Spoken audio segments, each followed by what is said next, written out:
মনি আসলেই অনেক ভালো খেলে, যেমন ব্যাটিং এ ভালো তেমনি ওর বোলিং এর লাইন লেন্থ সবগুলাতে ভালো। আর ক্যাপ্টেনও তো ছিল অনেক সময়।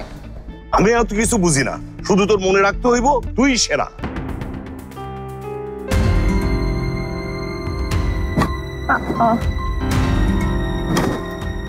ঢাকা ক্রিকেট বোর্ডের জরুরি অনুশীলন ম্যাচ দেখার জন্য আপনাদের আমন্ত্রণ।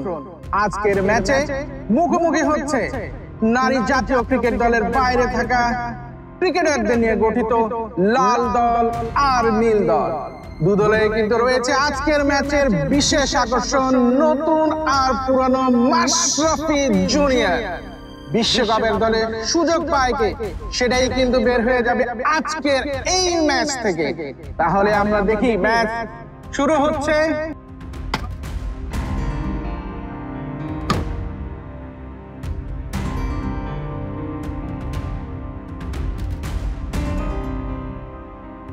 জান্নাত মেটার দেখি শেখার ইচ্ছা আছে, ঠিক আমারই মতন, কিন্তু কি আর করা, আগে দলে নিজের জায়গাটা যেমনি হোক পাকা করা লাগবো।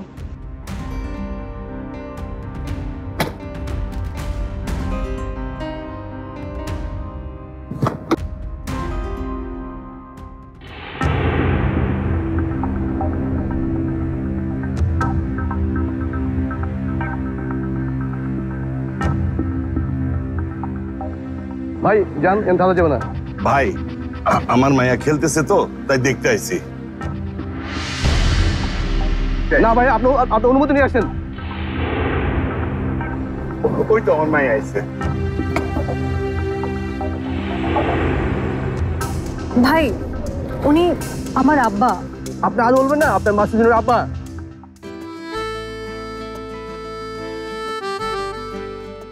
দেখলি মা কি বললো, মাশরাফি জুনিয়রের আব্বা।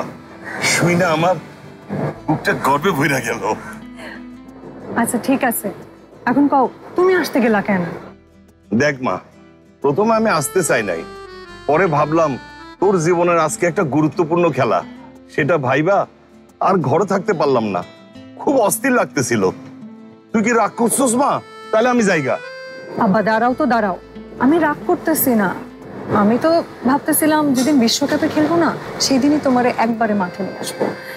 আচ্ছা সমস্যা নাই, তুমি বসো, খেলা দেখো। হ্যাঁ আচ্ছা, খেলা শুরু হইব কখন মা? আব্বা এই তো অল্প কিছুক্ষণের মধ্যেই শুরু হইব। আচ্ছা তুমি যে আসছো আম্মা কি জানে? আচ্ছা মা, এইখানে যে আরেকজন মাশরাফি জুনিয়র আছে সে কোনটা?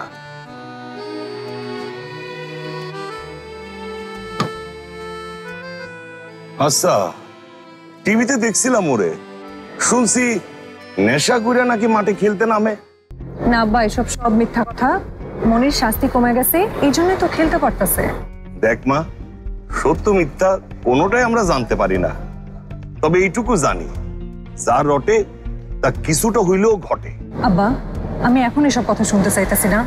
আচ্ছা তুমি বসো, খেলা দেখো। হ্যাঁ মারে দেখ, তোর উপর কিন্তু আমার ভরসা আছে। তোর খেলার কাছে ওইসব মনিটনি পাত্তাই পাইব না।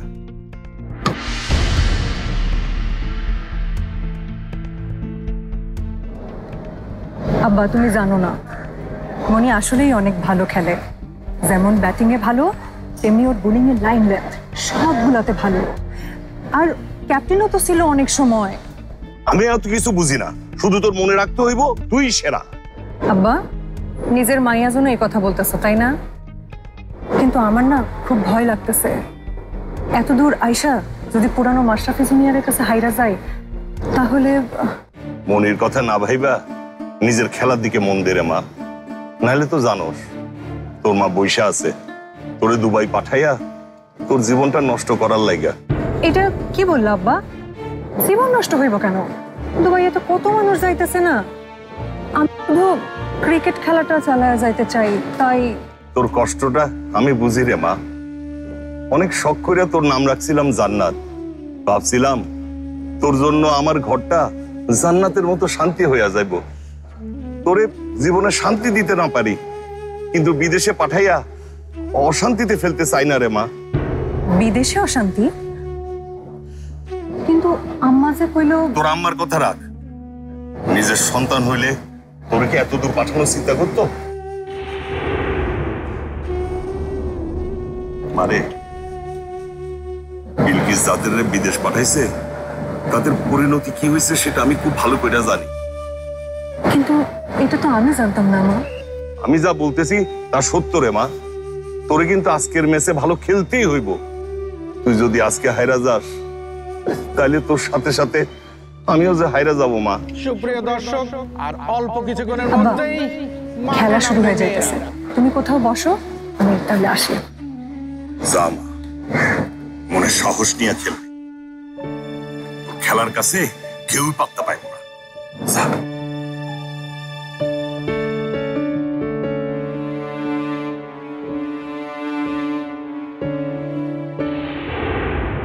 মাশরাফি জুনিয়র টিভিতে প্রচারিত হওয়ার পূর্বেই সম্পূর্ণ নতুন এপিসোড দেখুন শুধুমাত্র দীপ্ত প্লেতে।